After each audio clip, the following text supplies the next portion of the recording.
Hello everyone and welcome back to another video.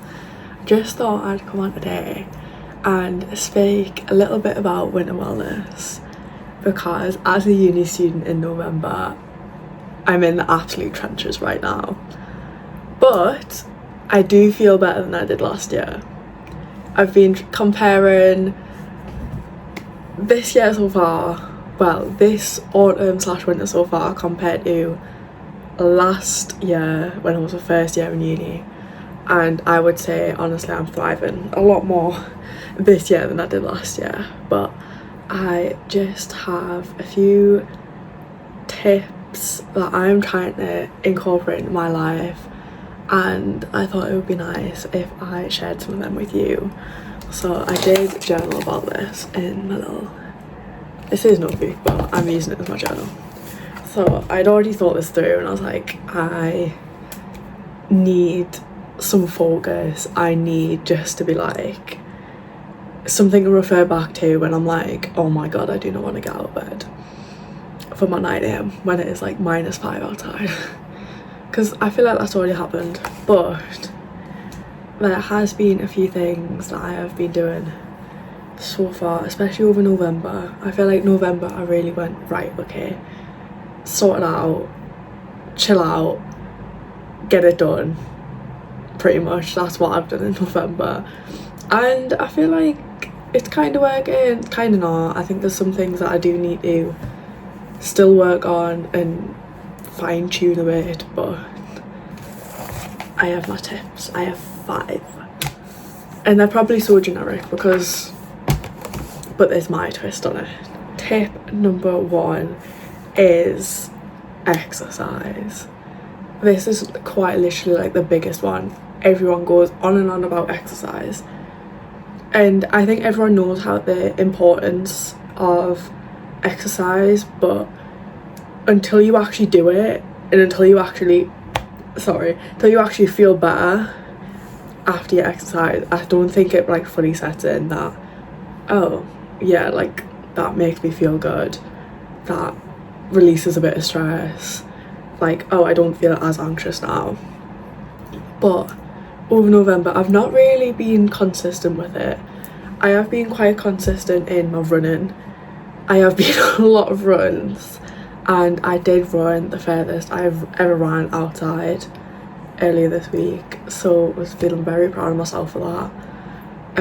It was a 5-mile run, so not the longest of distances, but a long distance for me, because up to then the furthest I'd ever run outside was just short of 4 miles, and it takes me about 10 minutes to run a mile, so I ended up running for about 50 minutes, which blows my mind that I can do that. Like, I can go out and run for 30 minutes fine, but I can run for 50 minutes and still feel okay. It's just absolutely crazy to me. But I do use a runner plan. So there is this app, Runner. I believe it's linked to Strava, but it generates you a plan. So I used it for my first ever plan to get back into running. Now that one's free, and then you pay the subscription for the next one. And because I'm doing the half marathon next September, I know it's ages away, but I thought I'm enjoying my running, I need to get into it.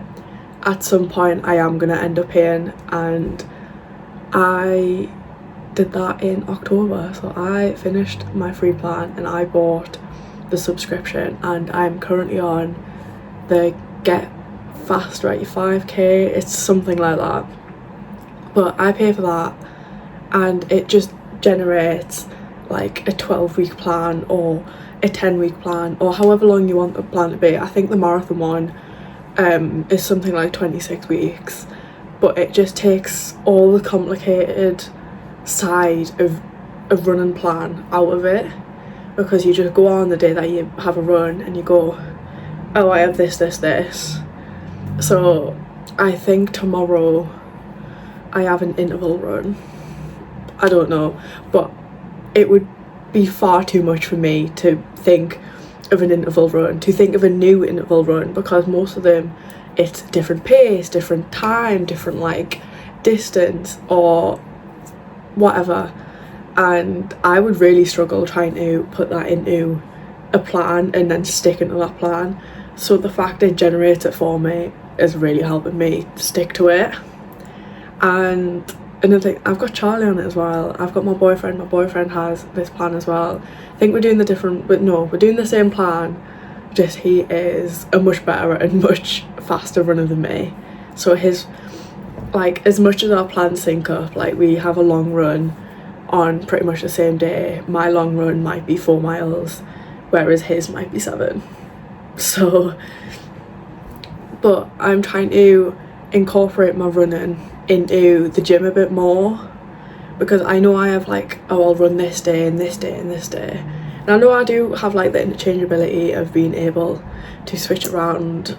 Like Thursday I was meant to do a run, but I was really not feeling it, so I was like, right, move it to a different day, you'll still do it, it'll be fine. But I want to incorporate the gym into that a bit more, just have that more set routine of like, yeah, we'll do this, you can go to the gym and do whatever you want here, you can do a run here and whatnot, because I am not enjoying the gym. I will be completely honest. It's not somewhere where I think, yeah, let's go. I'm really excited to go to the gym. It does feel like a chore, which is probably why I am running more, because running I'm like, yeah, let's go and run. But I want to, even when I really don't want to go to the gym, I want to be more, let's go to the gym, let's go move your body for 45 minutes, an hour. Let's go and do a 20-minute ab circuit. But at that point, I've walked to the gym, done something in the gym, and then walked back. And that's probably the main thing. It's getting out there, doing something, and then coming back, and it's kind of like you've got a new perspective to come back to, but at the same time you've moved your body, you've done some exercise, you've maybe got your heart rate up, and it does make you feel better. And it's like, oh, why have I been putting this off all day? It's made me feel great. And that is something that I struggle with, is the procrastination of the gym, but then the feeling after is something so good, and so like, yeah, I'm glad that I did that.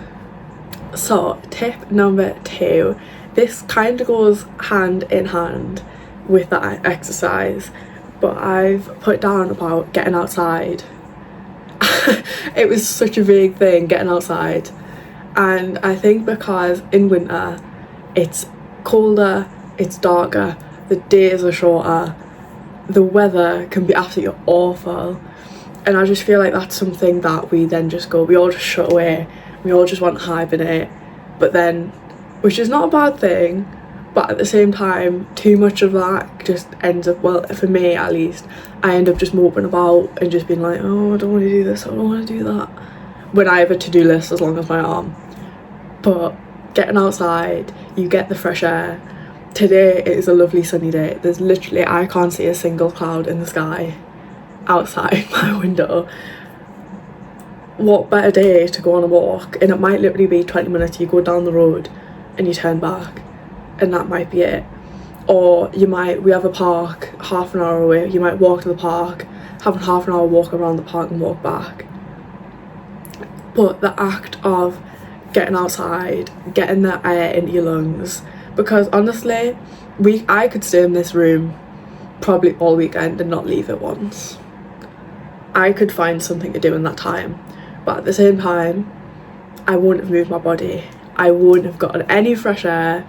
Yes, my window's open, but that will do absolutely nothing.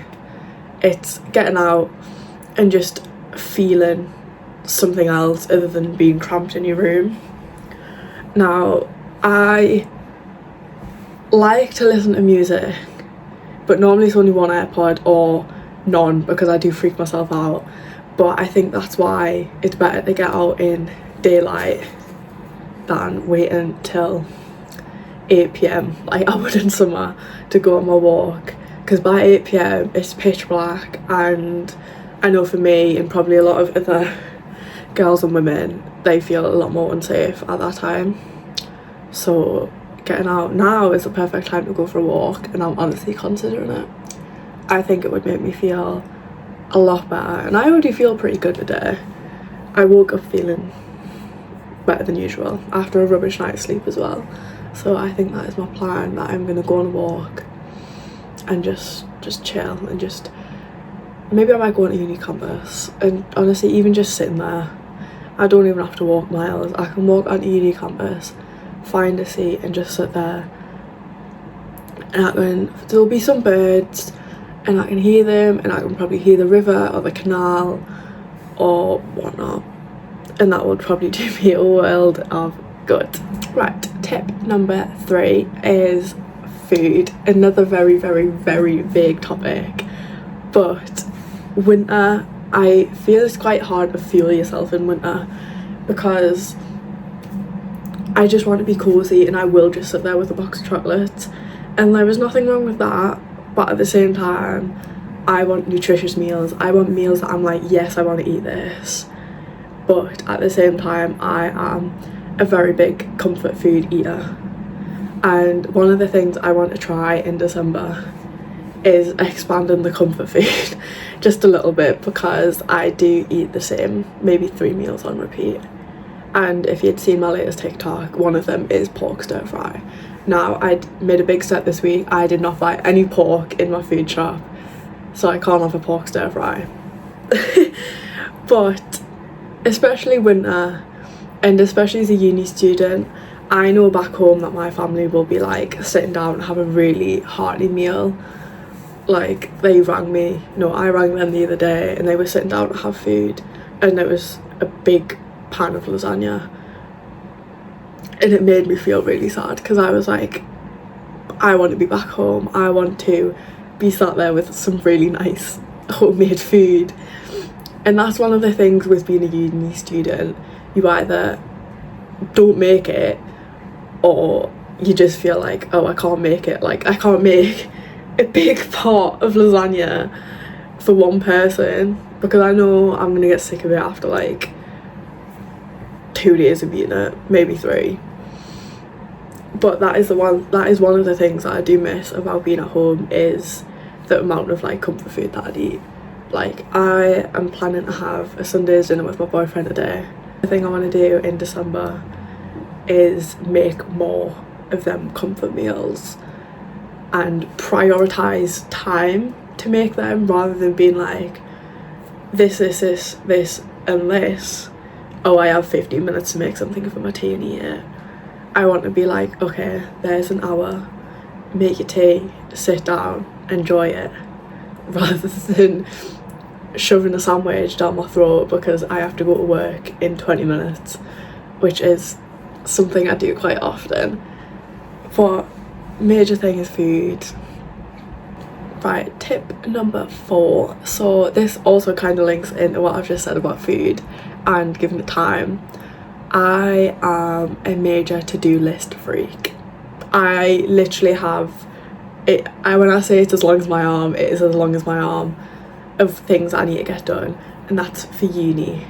That is stuff that I need for especially Christmas. I have about 50 million Christmas presents I need to do, and to-do lists, as much as they help me stay so organised, they can be a little bit stressful, because then I look and I see this ginormous list of everything I need to do. So I'm wanting to get better at prioritising, and I have kind of started to do this in November. I literally wrote out every single thing that I needed to do, and the first week that I did it, I think I had 77 items on there, and that was all for uni, which was, when I saw that I was like, what? But I have started colour coding, so I have, on Apple Notes, I use the red, orange and green. Red is normally lectures, pre-work, anything that I need doing for maybe next seminar, next lecture, next practical, whatever. They are all colour coded red, and then when I sit down to do work, I can go, right, that needs doing, that needs doing, that needs doing, and then I can prioritise them, rather than going, oh, I think I'll do a mind map today when I've got about 6 lots of pre-work to do. Like, it's helpful in that sense. And then the orange is like, they're normally making flashcards. And what else? Honestly, it normally is just flashcards, like, oh, they need doing at some point. Kinda do them. And then I have green. So for biology, this is all my readings. I have done 1 reading so far, so that's great. They're all green. They keep being added on each week that I have my to-do list. These readings keep being added on. And then mind maps. Now I have a test coming up, so my mind maps, some of them for the blocks that like I have. So if this is my to-do list of mind maps, this chunk in the middle is orange because I know that's what my test is going to be on, so I know they're the ones that I need to do preferably. But at the same time, I'm prioritising the red lectures and pre-work the first pretty much.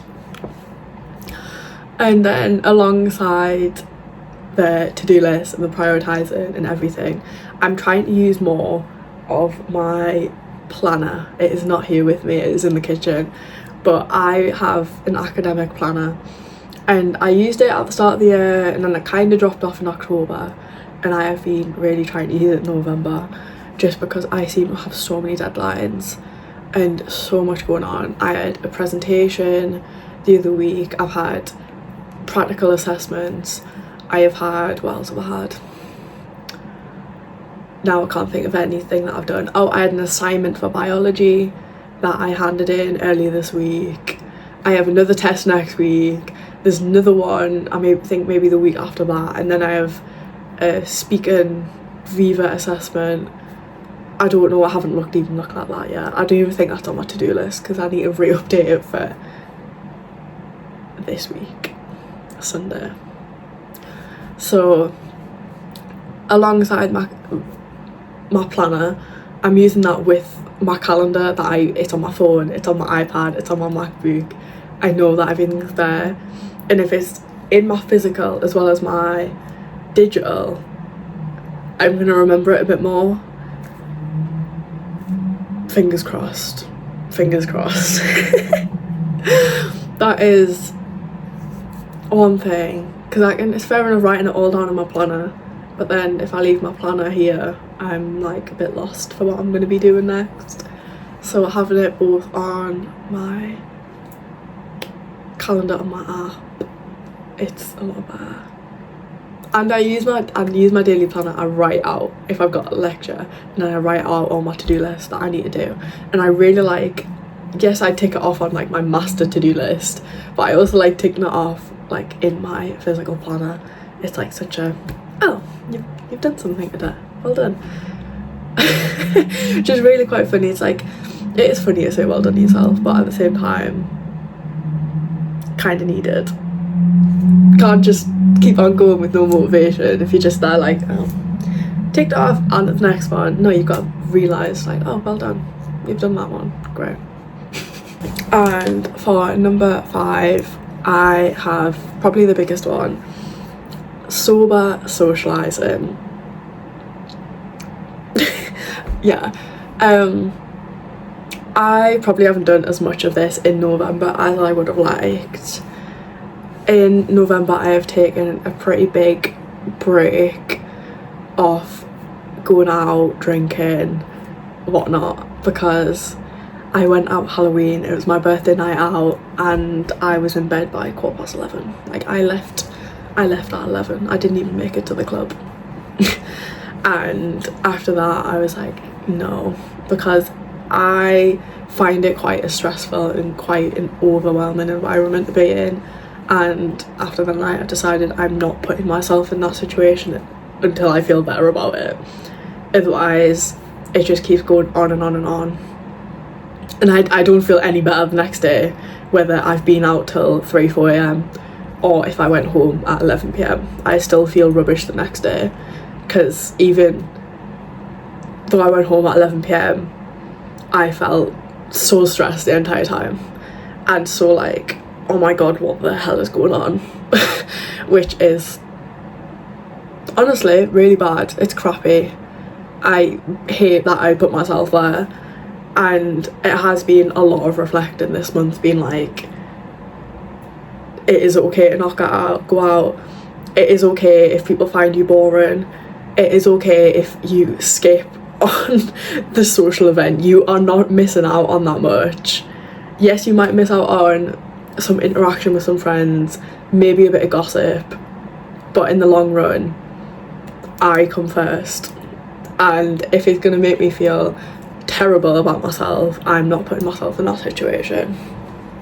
So that is pretty much my situation on being sober. So from now, it is now day 32 of not drinking alcohol. Not that alcohol was the problem. It's not that I drank too much alcohol. It's not that I am like drinking every single day. I mainly would drink on a Wednesday night when I went out, but I would drink that much to the point where I was a bit like out of it. I did not know what was going on most weeks, and I decided that's not where I want to be. I don't want to be drinking so much so that I don't remember what's going on, just so that I forget that I'm stressed out about it. Which sounds so silly, but I would drink so that the anxious thoughts and anxious feelings would go away. But to get to that point, I would have to not know what's going on, and I would have had to drink quite a lot. And drinking culture at uni is quite a big thing, but I'm also realising it's really not. Like, there are plenty of people who don't drink, and there are plenty of people that still have fun without alcohol. So that's another thing I want to continue focusing on in December. I have the hockey Christmas meal is in the middle of December, so I will be going to that, and I will try and have a good time. I know that I'm with some girls that I really like and that I will have fun with, but I'm not going to put any pressure on me I'm not putting pressure on myself to drink. I want to learn that I can still have fun whilst being sober, and that I don't have to drink every single occasion just to be like, oh, we're having some fun, because that's not a position I want to be in. So I probably haven't done much of that in November. I've spent a lot of time with my boyfriend in November. Lovely, don't get me wrong, but at the same time I have not socialised much with my friends. Yes, I see my flatmates, yes, I see my friends at uni, but I've not really went out my way to be like, oh yeah, do you want to do this? Because honestly, I don't want to end up at a pub, because even if I don't drink, I'm just going to be like, yeah, I feel like shit, pretty much, because I'll just be looking around being like, this is really overwhelming, this is really overstimulating, it's too loud, and I just pretty much shut down. I want to do things that aren't going out, pretty much. And you might be found to be boring. I don't really care if I'm boring.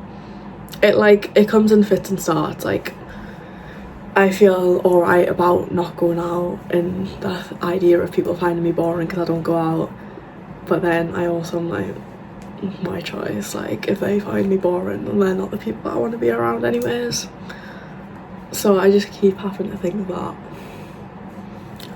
and it does send me down a bit of a rabbit hole, wormhole, I don't know, but